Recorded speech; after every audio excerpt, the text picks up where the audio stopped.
महत्वाचा गुन्हा आहे आपल्याकडे. तुम्हाला माहिती आहे 3 जानेवारी नवीन वर्षामध्ये आपल्याकडे सानपाड्याला एक फायरिंग झाली होती.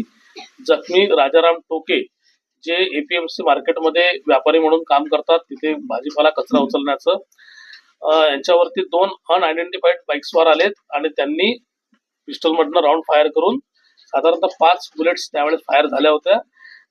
याच्यामध्ये आपल्याकडे सानपाडा पोलीस स्टेशन येथे 10/2025 बीएनएस आणि आर्म्स ऍक्ट याच्या अंडरमध्ये गुन्हा दाखल होता. क्राईम ब्रांच सेंट्रल युनिट 1 दोन्ही याच्यामध्ये समांतर तपास करत होते. आमचे सेंट्रल युनिटचे पीआय शिंदे आणि त्यांचे जे पीएसआय रेड्डी संजय रेड्डी यांच्या टीमला जी माहिती मिळाली, बेसिकली हा आपण जनरली प्रत्येक गुन्ह्यामध्ये तांत्रिक पुरावे वगैरे विषय आणि चर्चा करत असतो, पण याच्यामध्ये कुठलाही तांत्रिक पुरावा नव्हता. हा गुन्हा अतिशय सेन्सिटिव्ह असून केवळ आणि केवळ हा ह्युमन इंटेलिजन्स वरनं आपण गुन्हा उघडकीस आणलेला आहे. याच्यामध्ये 2 आरोपी, टोटल आतापर्यंत 3 आरोपी निष्पन्न झालेले आहे. पहिला आरोपी जो आहे गवळी संतोष गवळी, याला आपण 10/1/2025 रोजी पुण्यातून शिवाजीनगर इथून एका हॉटेलमधनं ताब्यात घेतलं. त्याच्यानंतर त्या गुन्ह्यामध्ये कटक सहभागी असलेला आणखी एक आरोपी जो आहे त्याला आपण एपीएमसी परिसरातनं ताब्यात घेतलं.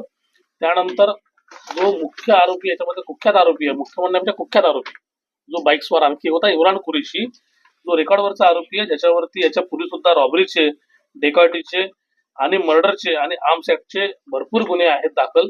साधारणतः 8 गुन्हे यापूर्वी दाखल आहेत. असा आरोपीला पकडणं जिक्रीचं होतं, कारण आपलं वेपन जे आहे ते रिकव्हर झालं नव्हतं.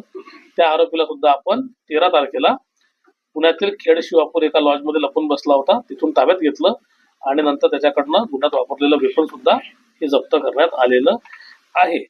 इम्रान कुरेशी बद्दल आणखी सांगायचं म्हणजे सीआयडी मुंबई यांच्याकडे एक 12 वेपन जप्त करण्याचा एक गुन्हा दाखल झालेला आहे 2024 मध्ये.